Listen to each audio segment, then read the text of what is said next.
이번 강의는 사고 시나리오 선정 두 번째 파트입니다. 최악 조건과 대안 조건에서 사고 시나리오를 평가해서 최악의 사고 시나리오, 대안의 사고 시나리오 등을 선정하는 내용입니다. 먼저 최악의 사고 시나리오입니다. 처음 장애 영향 평가서를 작성하시는 분들은 헷갈리시는 게 당연한데요. 이 용어가 우리가 지금 사고 시나리오를 20개 만들었습니다. 그래서 최악 조건에서 20개 사고 시나리오를 전부 평가해서 가장 장애 거리가 크게 나오는 사고 시나리오가 최악의 사고 시나리오로 선정되는 겁니다. 다시 대안의 조건에서 20개 사고 시나리오를 전부 평가해서 가장 장애 거리가 크게 나오는 사고 시나리오가 대안의 사고 시나리오로 선정되는 겁니다. 최악의 조건이란 무엇이냐? 10분간 전량 누출되는 상황을 가정합니다. 10톤 저장 탱크라면 1분에 1톤씩, 100톤 저장 탱크라면 1분에 10톤씩 누출됩니다. 현실적이지는 않습니다.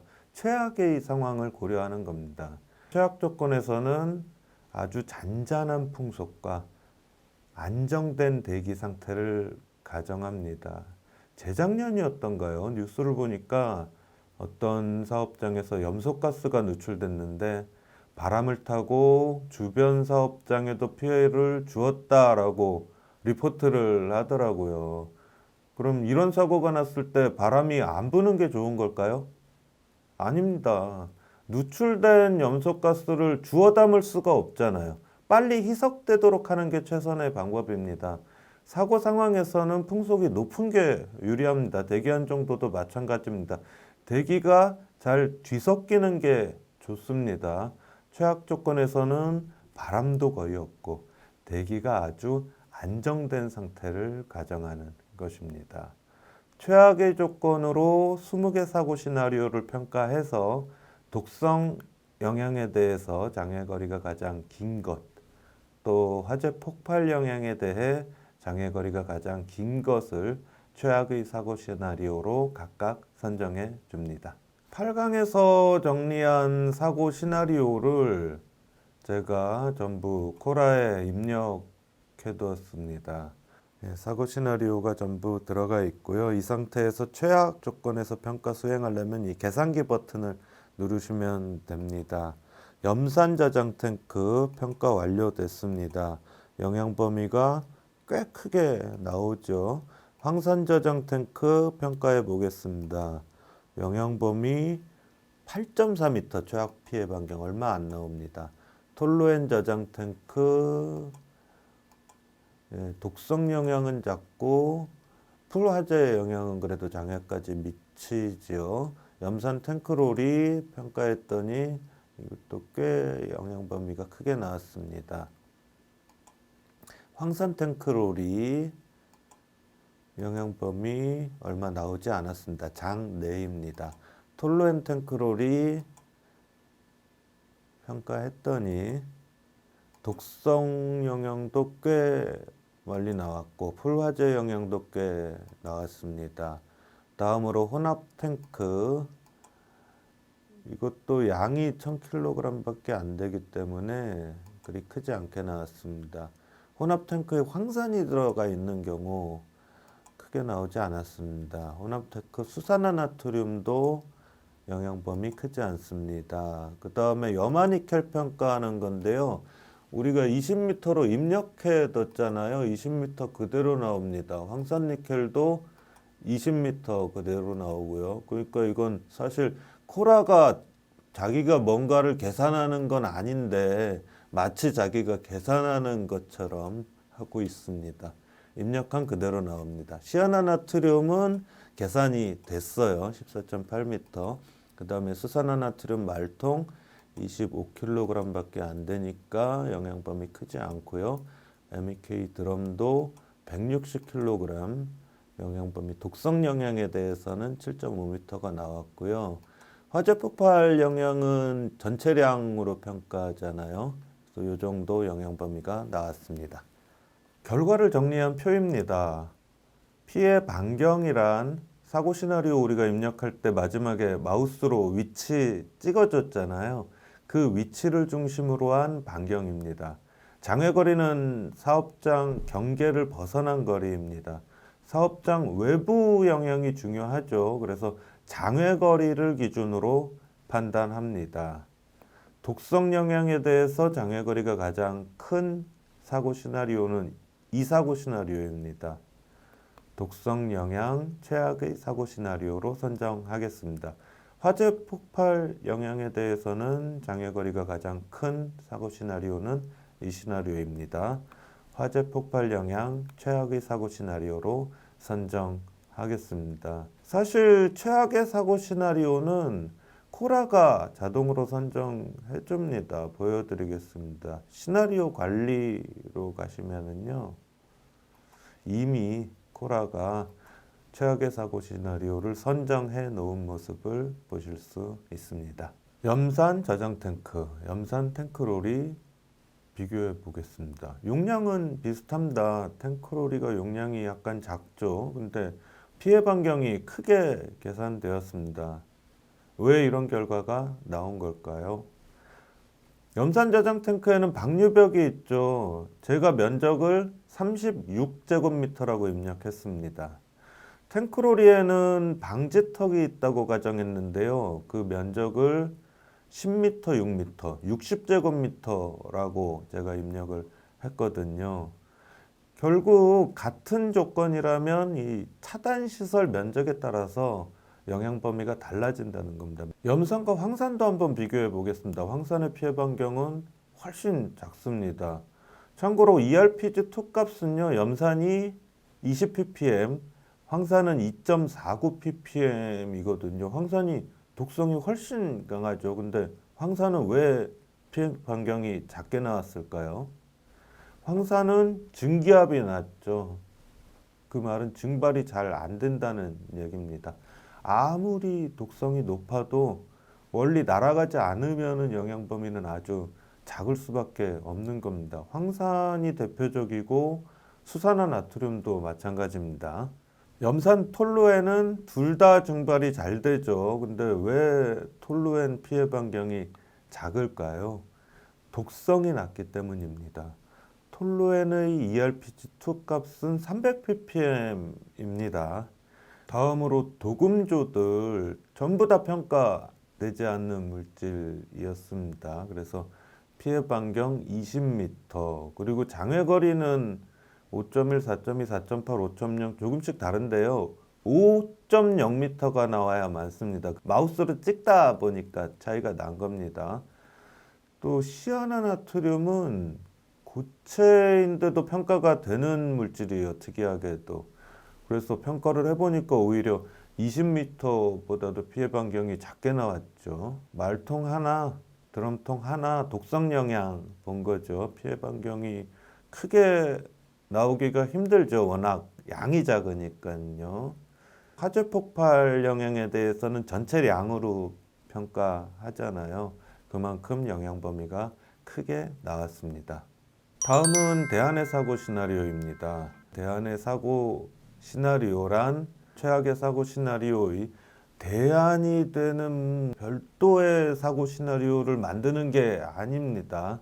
우리가 이미 가지고 있는 20개의 사고 시나리오를 가지고 다시 대안의 조건에서 평가해서 장외거리가 가장 크게 나오는 사고 시나리오가 대안의 사고 시나리오로 선정되는 겁니다. 대안의 조건이란 실제 있을 법한 상황을 얘기하는 겁니다. 누출량은 어떻게 산정하겠습니까? 그 누출공 구멍이 크고 또 오랜 시간 누출되면 누출량이 많아질 겁니다. 그래서 누출공과 누출 시간을 우리는 먼저 산정할 거고요. 그걸 가지고 누출량을 계산할 겁니다. 기상 조건도 최악 조건과는 다르게 실제 기상 조건으로 평가합니다. 또 대안의 사고 시나리오는 화재 폭발 영향에 대해서는 장외거리가 제일 긴 사고 시나리오로 선정하는데요. 독성 영향에 대해서는 물질별로 하나씩 선정합니다. 좀 복잡하지만 뒤에서 제가 예시를 통해서 설명드리면 바로 이해하실 수 있을 거예요.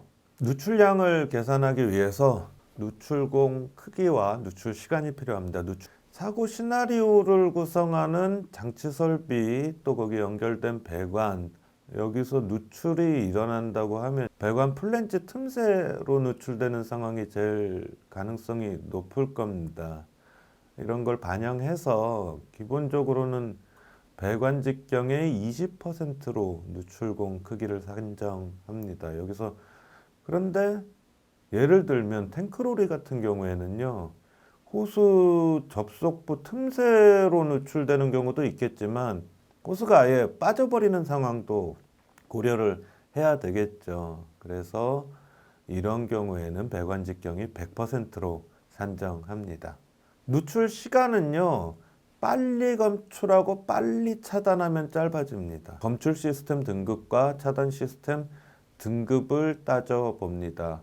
검출 시스템에서 A등급은 특별히 고안된 시스템, 이런 거는 흔치 않습니다.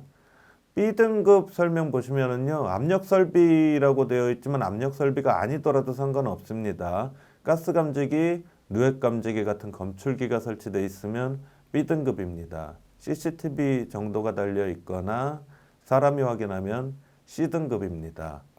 차단 시스템, 자동으로 차단하면 A등급, 원격으로 차단하면 B등급, 사람이 가서 차단하면 C등급입니다. 앞에 슬라이드에서 선정된 누출공 크기와 바로 앞 슬라이드에서 결정된 검출 시스템 등급, 차단 시스템 등급에 따라서 이 표를 가지고 누출 시간이 산정됩니다. 검출 시스템 A는 흔치 않다고 말씀드렸습니다. 그래서 대부분 아래 세 가지에 해당할 겁니다. 여기서 4분의 1인치 누출이라면 검출 시스템 등급을 C에서 B로 올려봤자 누출 시간이 줄어들지 않죠. 차단 시스템을 개선해야 누출 시간이 짧아집니다.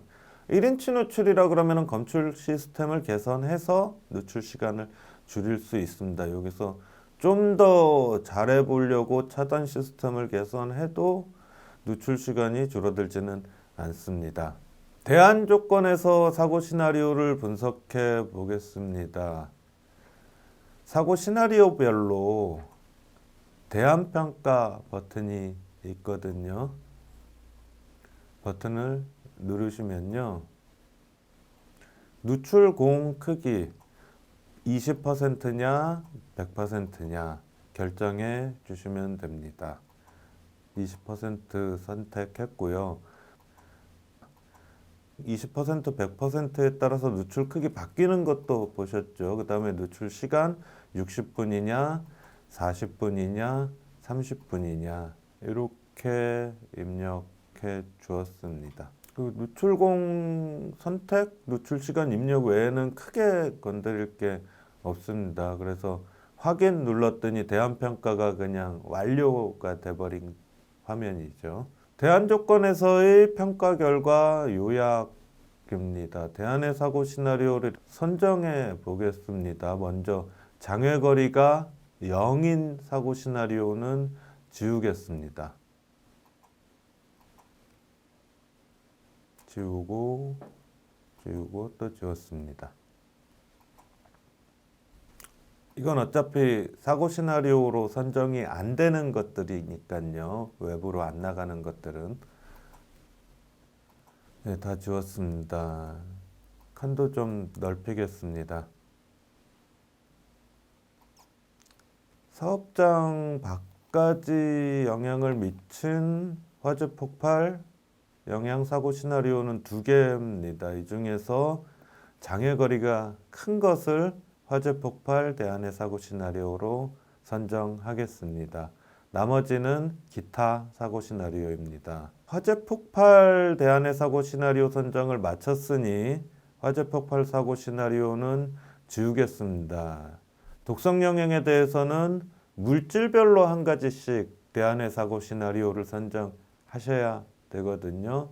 현재 사업장 외부까지 장외로 영향을 미친 물질은 총 6가지입니다. 염산 사고 시나리오는 2개네요. 그 중에서 장애거리가 긴 게 염산 독성 영향에 대한 대안의 사고 시나리오로 선정되고요. 나머지는 기타 사고 시나리오가 됩니다. 톨루엔 사고 시나리오는 하나입니다. 이 시나리오가 톨루엔 독성 영향에 대한 대안의 사고 시나리오로 선정됩니다. 염화니켈 사고 시나리오도 하나네요. 염화니켈 독성 영향의 사고 시나리오로 선정하겠습니다. 황산니켈에 대해서도 하나네요. 황산니켈 독성 영향 대안의 사고 시나리오로 선정하고, 붕산에 대해서도 하나니까 붕산 독성 영향의 대안의 사고 시나리오로 선정하겠습니다. 설퍼민산 니켈에 대해서도 하나죠. 이 사고 시나리오를 설퍼민산 니켈 독성 영향의 대안의 사고 시나리오로 선정하겠습니다. 이로써 모든 대안의 사고 시나리오 선정이 완료되었습니다. 최악의 사고 시나리오는 코라가 알아서 선정해 주었습니다. 대안의 사고 시나리오는 우리가 코라에게 알려줘야 됩니다. 코라로 들어가 보시면요. 이 시나리오가 대안의 사고 시나리오죠. 그래서 대안 여부에 체크해 줍니다. 대안의 사고 시나리오라고 알려주는 거예요. 이렇게 체크. 황산니켈에 대해서도 대안의 사고 시나리오 체크. 붕산 독성 영향 대안의 사고 시나리오 체크. 설퍼민산 니켈까지 이렇게 체크를 해주고요. 이제 시나리오 관리로 가면 대안의 사고 시나리오로 우리가 알려준 것, 대안이라고 이름표가 붙어 있고요. 나머지는 기타 사고 시나리오입니다. 지금까지 최악의 사고 시나리오, 대안의 사고 시나리오를 선정하는 방법을 알아봤습니다. 처음 작성하시는 분들은 용어부터 익숙하지 않으실 거예요. 최악 조건, 대안 조건, 최악의 사고 시나리오, 대안의 사고 시나리오. 개념을 먼저 이해하시는 것이 중요합니다. 거기에 더해서 대안 조건에서 누출공, 누출 시간 산정하는 방법까지 숙지하신다면 코라의 도움을 받아서 사고 시나리오 선정까지 무사히 마칠 수 있을 것입니다. 강의 마치겠습니다. 감사합니다.